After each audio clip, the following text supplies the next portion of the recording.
Hello knockouts, Tanya TKO here. And first let me start this video by saying that I love you very much. If you haven't heard that recently, lately, I want you to know that you are loved and that the love that you feel coming from me is a reflection of the love that you have emanating outward from you and reflecting back to you from me. Because really, in order to be able to receive that love, the love has to first be present. It's like attracts like. So when I say I love you, when you feel that, that's a reflection of what's already present inside of you. And I know that when you all tell me that you love me, I reflect that right back because I know that the love that you have for me is true and real. And when you reflect it to me, I receive it and reflect that back to you because it's just one big circle of love going on throughout all of us. And so, you know, I'm a little sad this morning. You probably, I don't know if you probably can't tell because just in talking to you and in bouncing back the love back and forth, my sadness is dissipating. But my heart was heavy this morning because I felt like I needed to get this message off my chest. And as I'm beginning to get it off, I'm feeling lighter already. Today we're going to be talking about the 10 questions you must answer before you commit.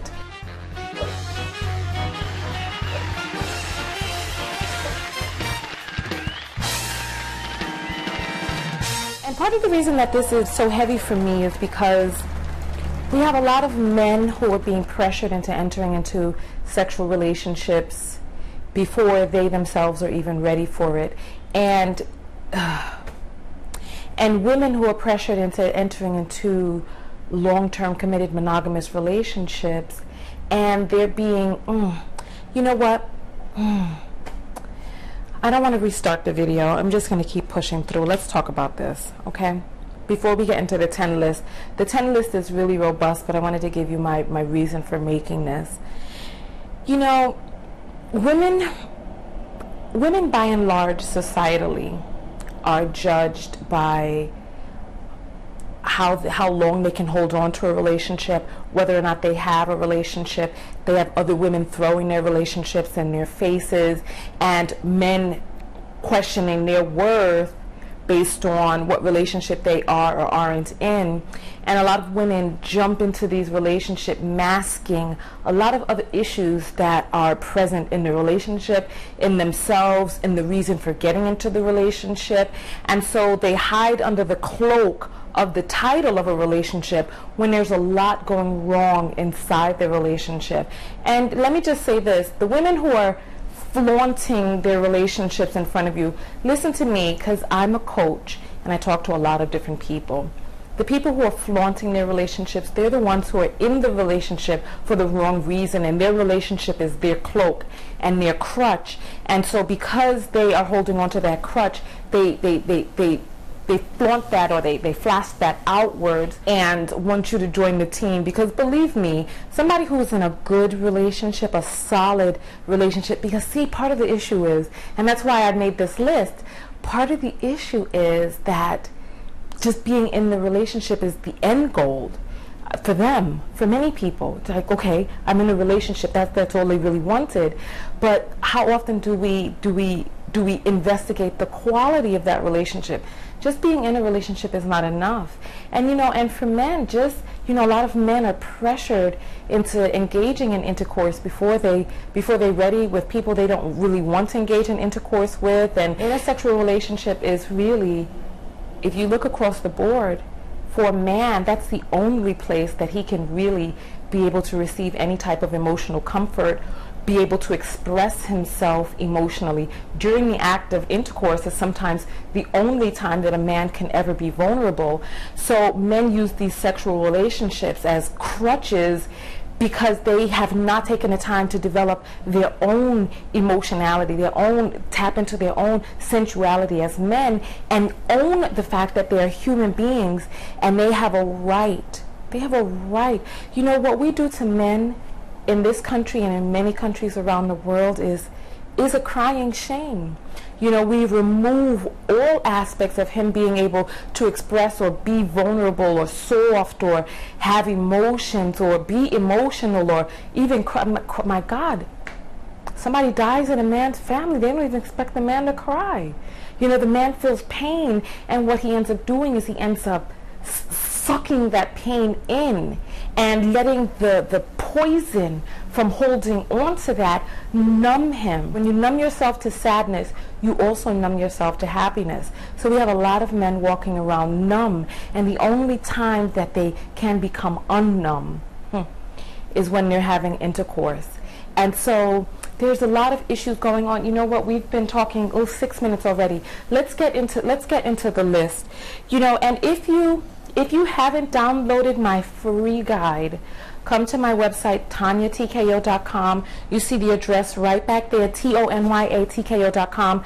There's a free guide on how to truly love yourself and heal old trauma. We have a lot of men walking around with a lot of trauma from growing up, never having ever really fully addressed that, not feeling as if they even have the right to address it, and if they do, being penalized so much for addressing it that they feel that it would have been better to never have tried to address it at all.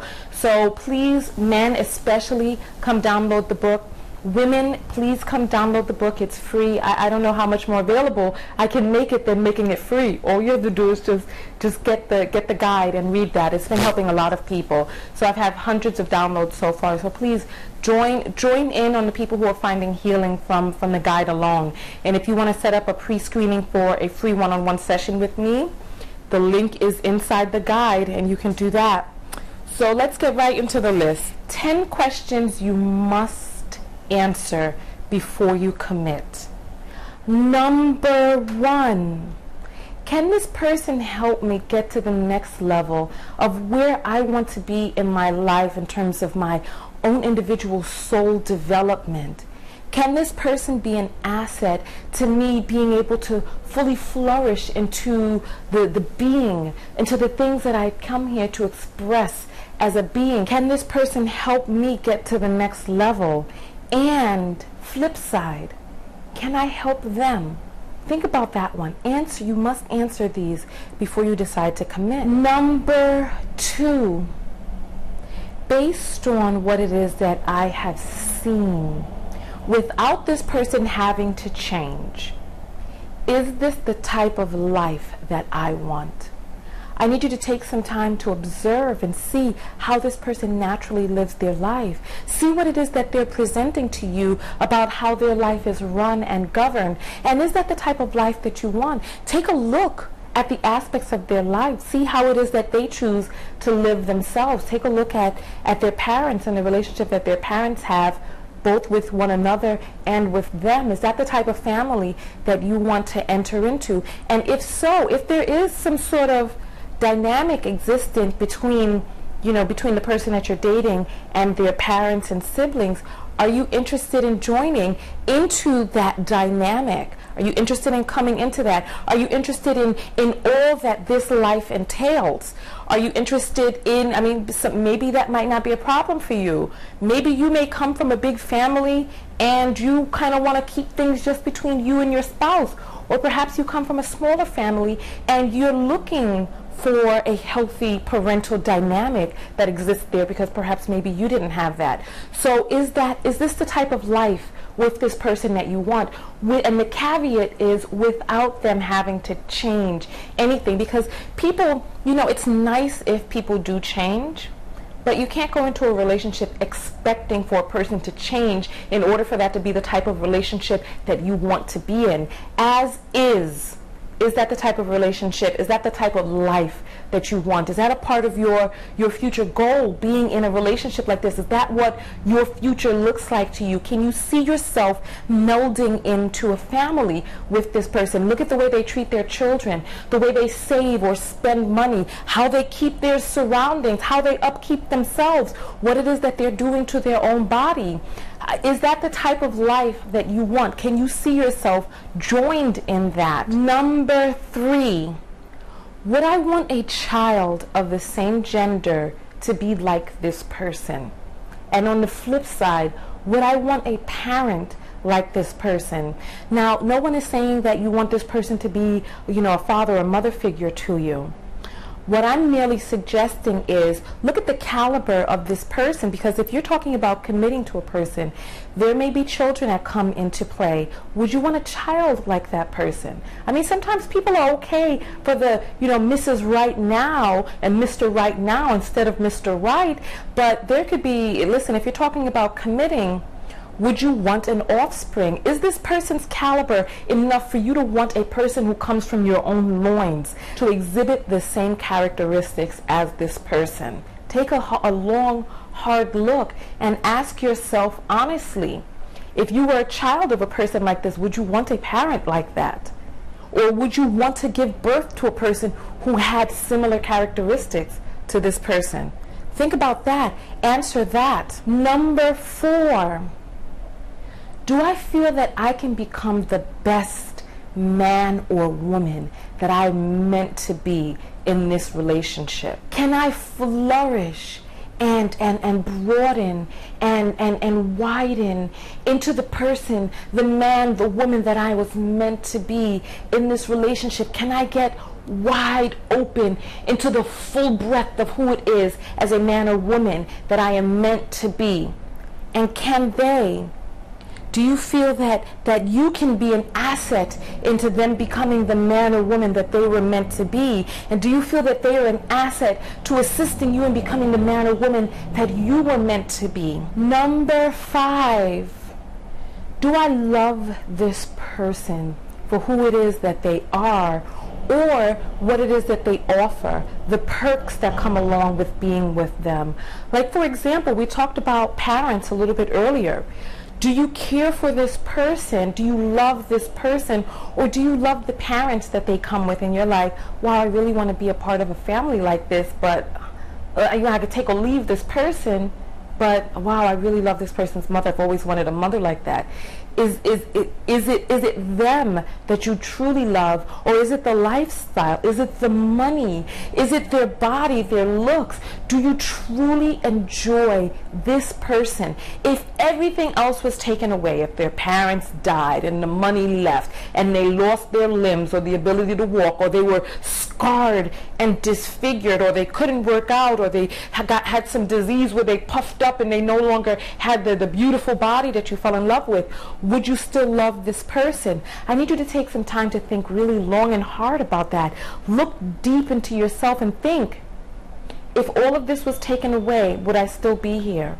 Do I love interacting with this person and communing with this person to a degree that if everything else was taken away, if we had to live on a raft with nothing, catching fish from the ocean with no fancy cars and no fancy clothes and no outings and no house with the picket fence and the barbecue and the green grass lawn and all of that, would you still want to be with this person if all you had was them and nothing else? And then, if worse came to worse, if something happened to their person, would you still want them? And vice versa, would this person still want you?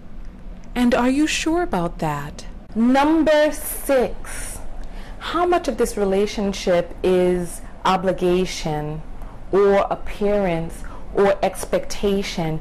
Am I with this person because I feel like I'm perhaps getting too old, or other people expect us to stay together, or we look great on paper, or I've been with them so long that this just seems like the natural progression of things? How much of it is your desire to truly want to be with this person, and how much of it is obligation, either from society, your family, yourself, your biological clock, their family, your peers, or your job? Everyone else is married, so you feel that you need to be married to bring someone to the company picnics. How much of this is expectation? How much of this is just for appearances? And how much of this do you feel is out of obligation? Number 7, am I settling? Ask yourself, are you settling? Do you feel in your heart of hearts that you have the right person? I mean, ask yourself honestly, do you feel that you can do better? Or when you're with this person, is there an internal soul knowing that this is the one for you? Or do you feel like, we talked about in the last one, is your biological clock ticking, and therefore you're like, well, this person is here right now. When you speak to your guides and you speak to your angels and you draw within to get that feeling and that acknowledgement inside of what this feels like to you, when you wiggle this across your subconscious and across your being, how does it feel inside? Do you feel as if you're settling, or do you know? Do you know that this is the one for you? Even if you feel that it's one of many, but you know, in life we can have so many different soulmates that help us. Every relationship is perfect. So that we have a lot of different soulmates out there in the form of people in our own family, relationships that were meant to be, even animals, our pets that come into our lives. You know, we're all parts of soul families, and so these are our soulmates who come into life, into this life, to help us learn some lessons, get to the next level, and vice versa. We also help them. But do you feel as if this person is your mate, is your flame, is a reflection of you, another part of you? Or do you feel as if you're settling? Do you wonder whether or not you could do better? Or do you know, oh, this is it? This is it. Do you have that internal soul knowing? Number 8. And this is so important. I mentioned this on my page a few weeks ago, and I got a lot of interesting answers about this. And some people felt that it was okay to enter into a relationship because you're lonely and desperate and searching for somebody else to fill you. So number 8 is your cup half empty, or does your cup runneth over? Are you getting into a relationship because you're looking for someone to fill up half of your cup, because you're walking around like a half-empty vessel and you're like, I need someone to complete me, I need someone to complete me, I'm not happy with the way my life is, I'm lonely, I'm sad, I need a partner, I'm not enough, my life right now is not enough? Or are you like, wow, my life is so that the joy and the love in my life runneth over. I have so much to give, and I'm looking for a partner to share all that this is that I have. You know, those are two very different things, because energetically we send the vibe out there, and when you send out the vibe of desperation and loneliness and clamoring, what you do is you become repellent to people who are filled themselves, and you become attractive to people who are also half empty. And what happens is you attract this into your life. When you're feeling empty, you attract emptiness. What you will find is that you will find someone who will make you feel more empty. When you feel as if your cup runneth over and you want to get into a relationship, not because you're like, now don't get me wrong, because I'd spoken with one young man. He felt that he had too much love to give and he didn't know where to give the love. So he was looking for someone to give the love to, just looking for someone, anyone to throw this love onto. That's another form of desperation, and that's not what I'm talking about at all. I'm talking about you being so comfortable and so solid in your own life and happiness that you complete you, that you are a complete entity and being, and so 1 + 1 equals a big whole 2, which turns to 1, rather than half attracting half and depleting the half, and you both ending up with 0. If you feel empty, you will attract emptiness.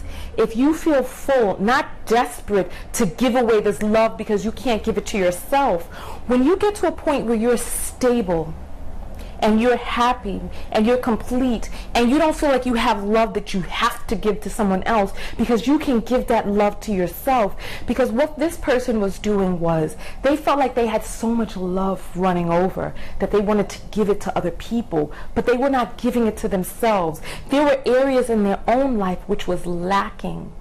It's like, look, you're not taking care of yourself, but you feel like you have so much love to give that you want to give to someone else. What about starting at home? Giving that love to you. Start with you. Really, start start at home. When you feel as if, wow, I mean, look at the way you're living your life. I really need you to download my free guide, because we talk about some of this inside the guide, where you're doing things that are not really fully self-loving. And I need you to really take a look at yourself and see what it is that you're doing in your life, which may not. See what it is that you're doing in your life, which may not be 100% fully self-loving. Because while you're over there trying to give love to another person, yet you're self-abusing, it's a recipe for disaster. So is your cup half empty, or does it runneth over? And I mean really runneth over, not spilling over because there are nooks and crannies and big, huge, gaping caverns and crevices that are not acknowledged and taken care of inside of you. So that you want to no. Does your cup truly runneth over in all the nooks and crannies? Do you truly, fully have an abundance that you want to share and experience with another person? Number 9. Is this person my crutch or my alternate identity? We talked about a little bit of this in the last one. Were you happy before this person? Were you broke before this person? Were you sad or lonely or desperate or whatever it was before this person came into your life? Or were you already full and complete? Because when you bring this person into your life and this person becomes your crutch or your alternate identity, you lose yourself in this person. And so you desperately clamor and hold on, or attempt to hold on to this person, and desperately attempting to hold on to a person because this person equals your alternate identity is repulsive. The energy of that is repulsive. So is this person, have you lost yourself in this person? Were you happy before this person, or is this person the source of your happiness, so that when this person is no longer there, you can no longer be happy? Or there's so many perks that come along with being with this person that if they're not there, you don't know who it is that you are. You've become accustomed to the money and the happiness and the activities, etc. So that when this person is gone, you don't know where to find these activities because you weren't happy before this person. You didn't know or were fully comfortable with your own identity, so you found your identity in this person, so that this person is no longer there, you don't have your identity. Is this person your crutch or your alternate identity? All too often we get into these relationships and we remember I was talking in the beginning about the love that we have, how you mirror back to me what I'm mirroring to you. And too often we don't realize that what it is that we love about another person is something that we either have or wish we had inside of ourselves, so that we become attracted and attached to people because that's something that we really want. We see, oh, this person is so social and outgoing. Instead of us becoming social and outgoing, we hope that vicariously we can live through their social outgoingness, or we hope that this person can lift us up to a level of social outgoingness, or we see, oh, this person eats so well. I've always wanted to eat and exercise more. Let me be around this person so that it can flow over to me, and now I'm exercising, etc. as well. You have to, if you want, let's say you're Chinese American and you feel disconnected from homeland China, and so you meet a person who is full-fledged Chinese or has a big Chinese family, and now you're like, oh, I want to be a part of this family because I've always wanted to get in touch with my Chinese or my African or my Caribbean or my Indian roots. Am I with this person because of something that I want for myself? That's the main question that I'm asking. Are you with this person because of something that you secretly have always desired for yourself but have just never really gone out to get it for yourself? Is this person really successful and you're like, well, I've always wanted to be a business owner. Let me just bask in the sunshine of their entrepreneur. Come on. Why not start that now and realize that the things that you don't have to look outside for that. You can look inside yourself. Get that from within you. Let your cup runneth over with your own happiness. whatever it is that you desire. Addendum: if you want to start working out, why not just start working out? Why wait for another person to come into your life to help uplift you into working out? If one of your interests is being more healthy, open a book. Don't try to open a person. Open a book. Start going to meetups. Invest in yourself so that like can attract like. Remember, you have to ask whether or not or what it is that you're adding to this relationship. Are you coming in as an unhealthy person who didn't feel that you were worth investing in your own health, hoping for this person to vicariously uplift your health? If you want to be healthy, start being healthy. If there's something that you're hoping to get from another partner, acknowledge this and find the ways that you can start getting this for yourself now. And a great way for you to think about that is think about one of your biggest heartbreaks, somebody that you really desperately wanted to hold on to.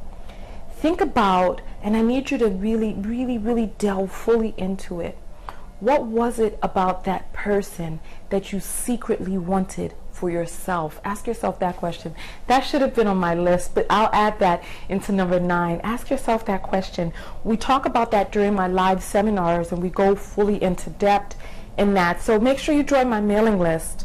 When you download the free guide, you'll automatically be put on my mailing list. So when I get ready to do another seminar, just look out for that. And if you hear it, make sure you jump on it, because I don't do seminars often.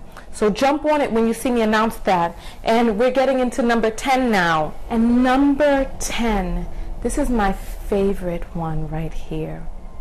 And I really need you to really think about this. Am I myself with this person? Ask. Am I myself? Am I able to fully flourish? And am I able to fully be comfortable? Do I feel safe to be me and to expand into more of who it is that I truly am? Do I have the capacity for that in this relationship? Or do I feel constricted? Do I feel like there's things about me that I have to hide or may not be accepted? Do I not feel safe to really, truly, fully be myself? And then on the flip side, I need you to ask, are they themselves? Have you given them the capacity to really be who it is that they naturally want to be or naturally gravitate towards being, who it is that they feel most comfortable? Have you taken the time to sit back and observe how it is that they like to do things? Or did you criticize them and control their inclinations, or manipulate them into stop doing things the way that they like to do it in order to appease you? Did you really take a step back and see, okay, this person is an afternoon person, or this person is a night person, and I'm a morning person? Did you force this person to contort themselves periodically while you were dating?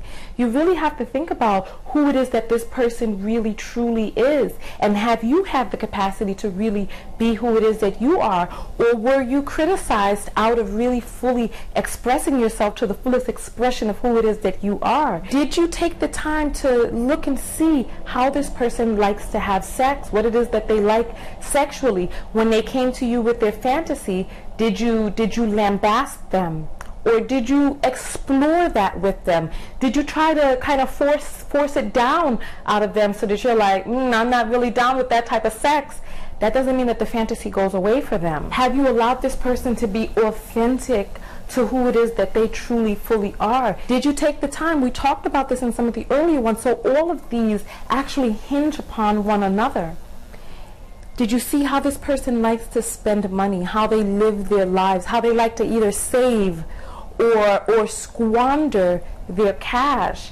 Have you allowed themselves? Because listen, people can pretend. You could get some of the people to pretend some of the time, but you can't get all of the people to pretend all of the time. And when it comes to relationships, if people feel judged or if they don't feel open and free, they can send their representative up front for a little while, but sooner or later they're going to, once things are solid and once things are secure, once they got that paper signed and you're theirs, all theirs, and you can't go anywhere, or you've become impregnated and you can't go anywhere, or they've become impregnated and you can't go anywhere, that person can revert back into who it is that they always wanted to be, or who it is that they really truly are. And have you given them the space and capacity to be that person? Have you? Because the last thing you want is to have this person revert, or for you to pretend to be somebody that you're not, only for the relationship to progress, and then you have to become who it is that you really are, and this person may not even like the real you. They may not like the real you, and you may not like the real them. So have you given them the opportunity? Look, this is why, you know what, this is why I don't believe in, you know what, I once had a boyfriend who liked to do things a certain way, and I didn't like the way he did these things. So I you know, at first, I was young at the time, so I was like, no, I want him to do things this way. I don't like that, this, that, and the other, right? And then after a while, I relaxed into it, and I just began to observe. Because what would happen is he would do things the way I wanted him to do them for a little while. But then I just sat back and I just started to observe, and I learned something very precious from that. And this goes especially to women. You know, because all too often you hear men, they're like, I don't want you to change me. Good. That's perfect. Don't enter into a relationship thinking that you have to change anybody. Just look and see how they like to do things and see if you want to be a part of that. We talked about that in, what was that, number 1 or 3, one of those. We talked about it. Just see. Look around. Look at how they treat other people. Look at how they allow other people to treat them. Look at what they're doing on their job and how they're allowing their job. Look at what type of excuses they make for their life. See what type of soul development they're doing. Look and see naturally how they do things, what feels right to them. Allow them to be themselves. What more can I say? Allow them to be themselves, and then see if naturally that's somebody that you want to be with. A life that you want to be a part of. Oh, that was a tough video, right? I loved it though. I loved it. Make sure you come over to my website, TanyaTKO.com. Make sure you download my free guide. If you have any questions, listen, you know what? If you made it to the end of the video, I want you to state in the comments below, I will allow myself to XYZ. And I will allow my partner to whatever it is that you want to say. I will allow myself to view my partner. I will allow myself to rest in my femininity. I will allow him to show me who it is that he is. I will allow my woman to reveal to me who it is that she truly is. Whatever. I want you to say, I will. And I will allow my partner to, if you made it to the end of this video. So hug me. Let's hug. I love you all so very much. Oh, I love you all so very much. Now, go out there and love one another. But what? Most importantly, love yourself. Love yourself. And when you truly love yourself, you will see that all of this stuff, aligning yourself with a person who is really, truly, fully aligned with you, is a form of self-love. We can self-abuse through relationships. That's why it's really important for you to download my free guide. Download it, read it, learn from it, love from it, and stay up with me. I'm in the process of writing a book, so when you're on the mailing list, just look out for my letters. When my book is published, I'm going to let you all know. So listen, I love you all very, very, very, very much. And subscribe to my videos here on YouTube. Make sure you join my mailing list on my website, and I will talk with you soon. Tanya TKO, and I'm out. Peace. I just wanted to add one last part. After I turned off the camera, I was sitting here and I was thinking, and this thought was rolling around inside my mind. And I wanted to pose one last question for you to think about. If you don't think that you can be an asset to this person's life, and help assist them in where it is that they need to go and help them become the best person that they can be, and vice versa. What are you doing? What are you doing? Number one, if you don't feel like you can be an asset to this person, if you don't feel that there's anything about you that could be a positive enhancement to this person and where it is that they're going, what are you doing? There's a disconnect going on inside of you, either with the type of person that you're choosing to go after, or the type of person that you are not yourself allowing yourself to be or become. You know what? This is a huge, broad, wide issue. If you don't feel that you can be an asset to another person, that there are things about you that can enhance this other person's life, what are you doing? What are you doing? If you don't feel as if you are equally yoked, or if you have a stance or a footing or any viability in this relationship, what are you doing? What are you doing? Think about that. Where is it in your life that you are not concentrating on developing yourself? Where is that? What are you doing setting yourself up for failure, attempting to date people who are far outside of your, I don't know the word. I can't, somebody help me with the word. A person who you feel is so far outside of your level or your plateau or your what's the word? It's like, think about the type of people that you're going after. Are you going after people that you can even have a flourishing relationship with? Do you feel that you have anything of worth and value? And if you don't, what are you doing? What are you doing, dear? What are you doing? And if the people, oh gosh, you know what? Listen, they call these people partners. They call them partners for a reason. What are you partnering towards? Are you going into these relationships hoping that someone will help uplift you? And then vice versa, everything that I just asked goes flip side. If you don't feel that this person could be a positive enhancement or an asset to your life, what are you doing? Who are you dating? You should be dating compliments. Somebody, listen, like puzzle pieces. Some people are up here in some level. Some people are up here in another level. And when you get together, you help each other ebb and flow up the realm, up the chain of both of your developments. But if you're dating people that you feel are so far outside of your league, or vice versa, if you're dating people that you feel you're so far outside of their league, it's like, God, you know what, I had a person called in on my live show, and unfortunately, well, listen, if you haven't already, come over every Wednesday on my website for the love seat, where you find yourself on the love seat. Come find yourself. And I was talking to this one woman about her body being charity. She's going around taking her body and she doesn't want to seem as if she's stuck up or whatever. So she's taking her body and flinging it around on people in the projects. Professional woman. She doesn't want to seem as if she's too good. So she's using her body like charity, tossing it around to people who have nothing to offer her in return, or not what it is that she needs. Listen, lots of people have lots of things to offer. Is that the direction that you're going in? Are you going in that direction? Is that the direction you want to go in? Yeah, they could be offering you some stuff you may not want.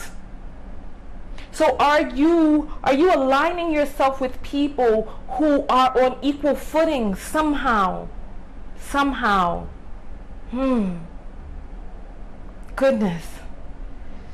And that's it. Answer the question. Remember the last statement that I want you to make down at the bottom. Tanya TKO, and I'm out for real this time. All right, bye.